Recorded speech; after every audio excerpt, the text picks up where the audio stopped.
This is the Porter Cable dovetail jig that I have here. The way you set it up is you build your stock in 1/2-inch drawer boxes for my cabinets here. So cut all my pieces down to oversized length, the exact height that you need, and then down to 1/2 inch.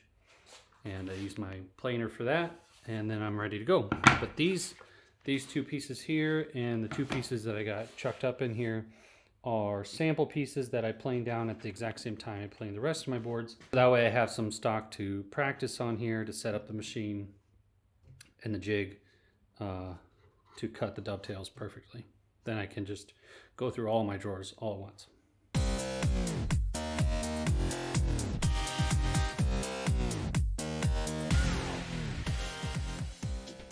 So the way you set this up here is you come down here with the Allen wrench that comes with it and adjust this fence to line up with your board. And that proportionately lines up the two pieces correctly. And the way you want to do it is you want to, first of all, line up this front board here that goes vertical and evenly space it between these teeth here. So you can see I got it just eyeball, evenly spaced. That'll make sure your dovetails are nice and even. You're not going to end up with like a little sliver on the end or something like that. Then what you do is you clamp this board in here using this quick clamp here, and then you can bring your other board in and line it up. And clamp that down. And then there's some adjustments you can do here, which I have them set, but it seems every time that I do drawers, I have to reset them for some reason. But what you can do is line them up here with your crease. So the joint between these two boards, you want this little crease to point basically straight down at it. But you can follow their little half blind dovetails, which is what I'm going to be doing here. You get your dovetail bit, which is this guy that comes with the jig, 43776 PC, which looks like this. It's a 1/2 inch bit shank, and then it tells you what template guide to use, the 42040, which you can get here.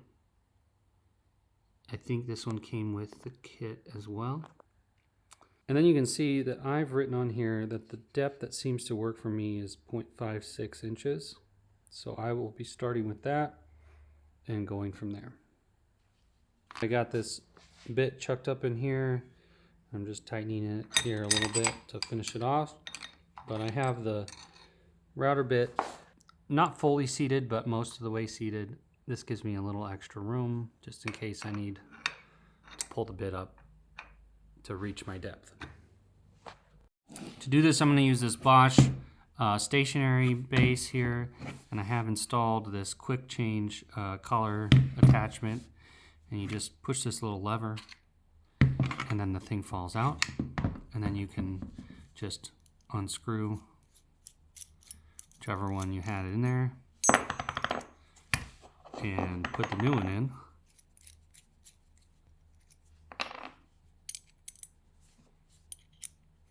Screw that on. Just put that right back in there. Push that back, and it's ready for the router.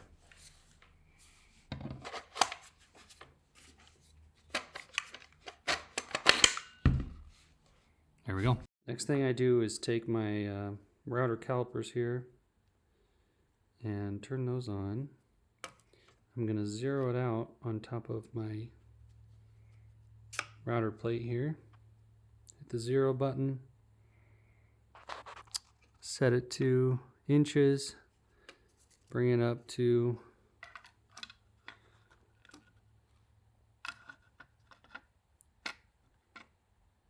there we go, decimal inches. And I want 0.56.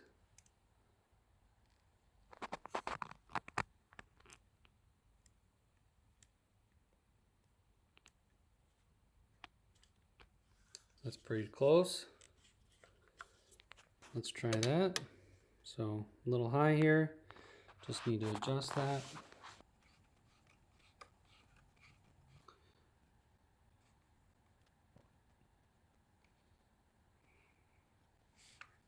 Lock that in.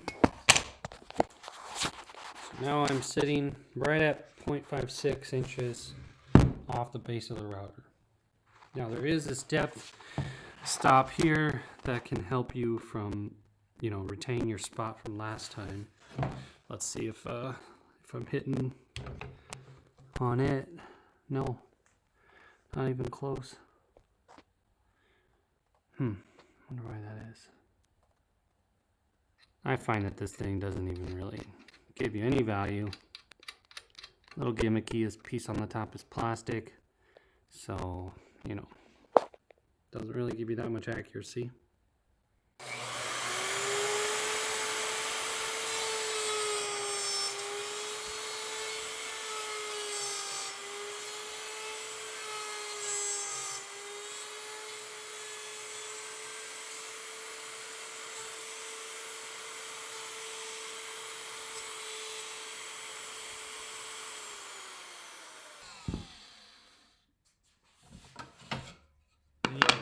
Take the pieces out and give her a shot at connecting. Actually, that's probably the best I've ever done on the first run. It's a little loose, but you can see that it's past the end of this board, just about 32nd, maybe 64th, so that's perfect. That's what we want, so we can just sand that off and make it nice and flush. So the awesome thing is here, we have instructions right here on how to fix this. That just means that my router bit's not set perfectly. So if we want it to be tighter, this is too loose, so we want it to be tighter. The instructions tell us to make a tighter joint to lower the router bit. So I'm going to do just that. So I have it set here at one notch before 3/32, or 3/64 there. So I'm going to turn it, and you can see that I'm just above the indicator here with this stop. So I'm just going to turn it just 2 notches. That gets me a little closer, and we're going to give it a shot there. See what that does. And then what I do is my pieces that I just cut the dovetails on, come over to my miter saw and just cut the dovetails off.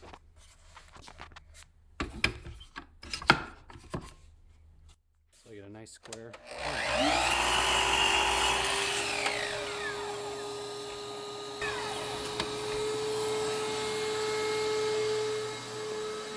Now when you put these pieces back in there, you want to make sure that they're nice and flush with each other here. So if you're not getting that, make some adjustments. Reset the board so that it's, because you don't want this bottom board here to be bending this piece up. Otherwise you're going to get an inaccurate cut. It's in there, ready to go. Let's give it another shot.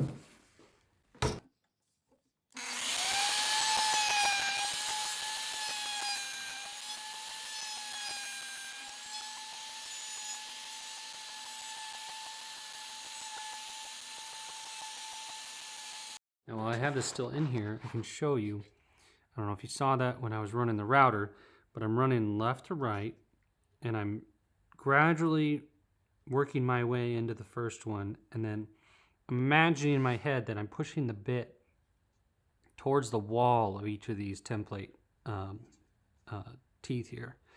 And that way my bit is not going to be, because it's probably not perfectly fitting in between, the collar is not perfectly fitting here, so I'm pushing this way when I'm going in, and I'm pushing this way when I'm coming out, making sure it's fully seated into there as well. And then when I come back, it's just kind of like a cleanup cut, just to double check to make sure I'm doing the same thing. So I'm pushing this way when I'm entering in, and pushing this way when I exit. So, and then making sure that I am following this all the way around the top, just really slowly doing that. You can make a first cut and kind of do shallow passes and get a nice crisp line here on the shoulder. But as long as your bit's sharp, I think it does really well. And just, you know, work those corners nice and slowly. You won't get too much tear out. Let's remove those and see how we did on this one.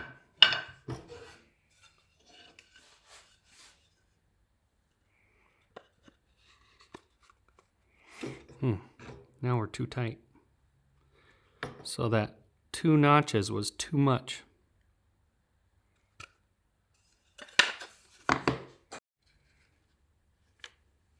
So let's go back right to 3/32, or 3/64.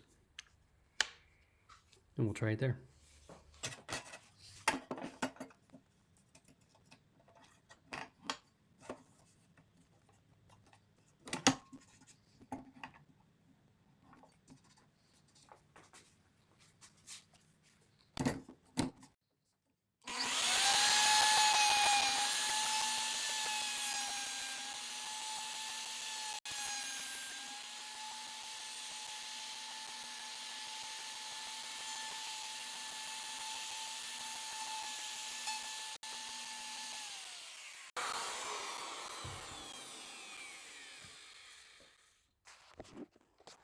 I just realized why my depth stop moved. It is literally spinning here while I'm running. And that's because I didn't lock down this lock nut. So let's see how this one went.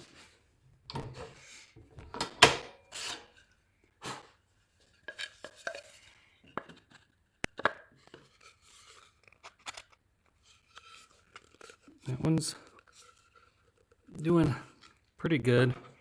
It's still a little tight. So let's set this back down one more time. So we're bringing it up. Let's do halfway in between there. You know, these aren't the most accurate things. There's a little bit of movement here. So you gotta watch out for that. But what I'm guessing is happening is it's pushing, when you first set it, it pushes, you're gonna push down. So make sure that it's, I would suggest pushing the base towards the router, because that's the way the router is going to be pushing it in. All right, one more time here, hopefully.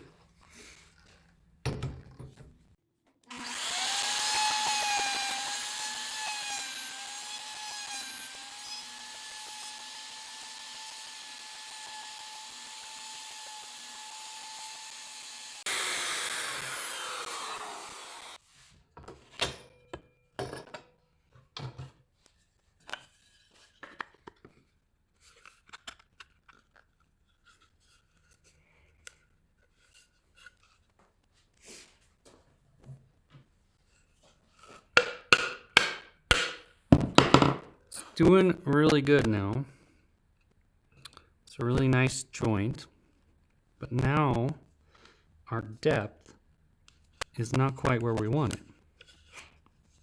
So whenever you adjust one adjustment on this thing, then you inevitably have to adjust another. It's all based on the thickness of your stock too. So just way too many variables. So what we're going to do now is adjust the depth, and that way we can cut these again. And the good news is we can reuse this piece. So in the instructions it shows, if proud, move template toward you, and if recessed, move template away from you. So this is what ours looks like. So we want to move the template this way, just a little. All right, you can see that I have the piece chucked up in there again, right where it was. So now I want to move the template this way, just a little bit.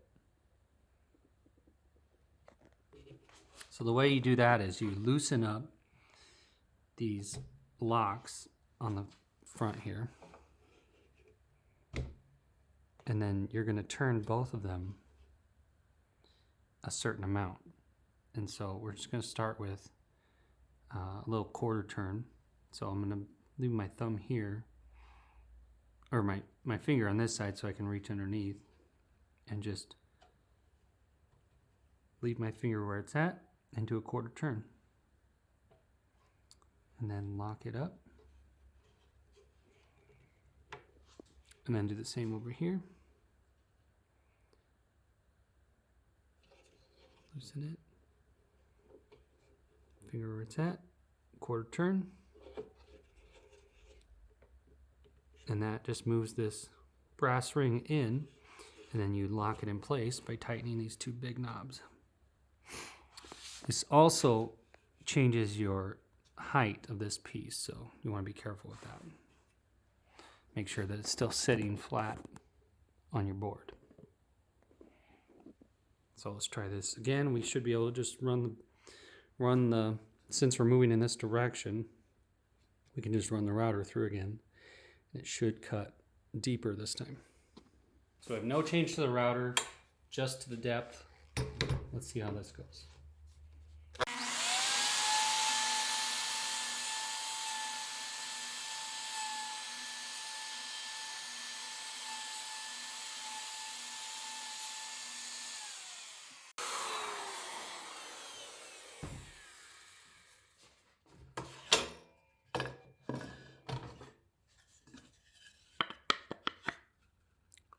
There we go.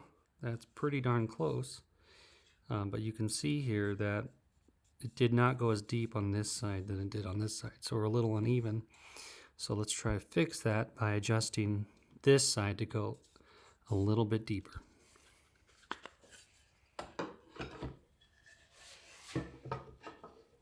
That ended up being this side here. And we will loosen this side. And I'm only going to go in like not even a quarter of a turn, maybe an eighth of a turn. It might even be too much. But let's try that.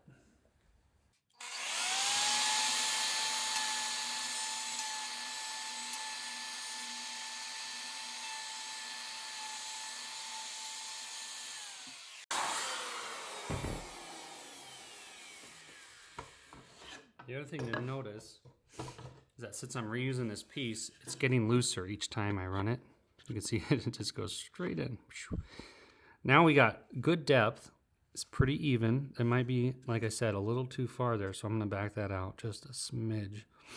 And that matters because when this is only a 3.5 inch piece here, but when you're doing a 9 or 10 inch piece, that can be exacerbated quite a bit. So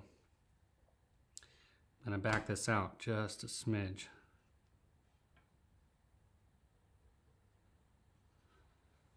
Yeah, and I made a mistake. You need to have this piece up here. To keep the correct height. So now that we have that all set, and it's probably pretty close, I'm going to recut these and recut them again on here. Another thing to note here before I cut these one more time is you got to make sure your stock is really flat and square, because if it's got any sort of bow to it that comes out or shoots in, that's going to affect the depth here, and it's going to affect how these dovetails are cut, if they're cut square or not.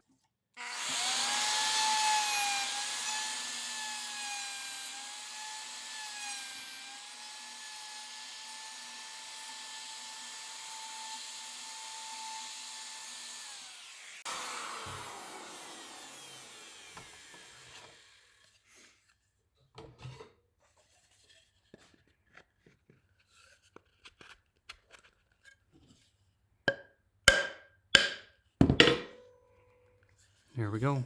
We got a nice tight fit, and it's recessed just a little bit, So I think we're doing good there. We're a little off on the top and bottom here.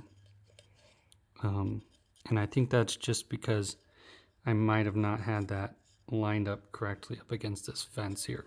So you just have to be careful of that, so that doesn't happen.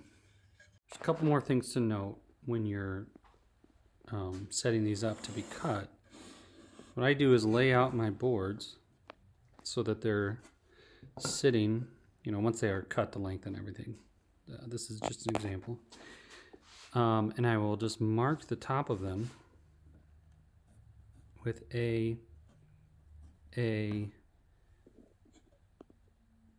B, C, D, and D. Very simple, very simple. And then I will mark the inside top.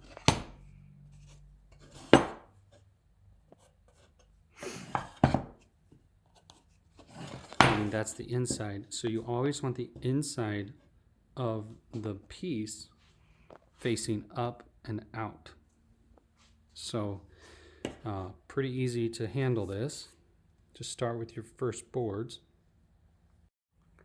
Let me take these apart, and just to show you how to get these apart. If you can't get them apart with your hands, just put them on the table and hit them a few times and they'll come right out. And now they're lined up here, and all I can do is just take these pieces, and I know that this is my back of my cabinet drawer, and this is the side, so I know to put this side on the front of the jig, upwards like this. See, I got B and B here. Make sure that my X is pointing up and my X is pointing out and up,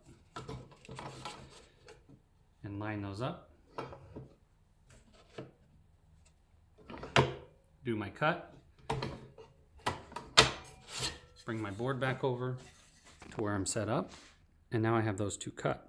And then I can move on to the next cut. And so I know that this is the side, so it needs to go A with the X right here.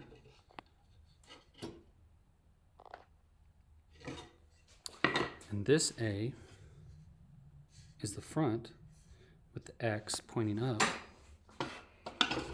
here. And that'll make sure that my pieces are lined up and I'm cutting them. And if you bring them back over after each cut, you're not going to make a mistake, because you know that you're nope, see, I already messed up here. B and B, A and A. I know that the X is marking the top, so then I can move on to the next one, and you can just go through each four of the joints, and then you can assemble.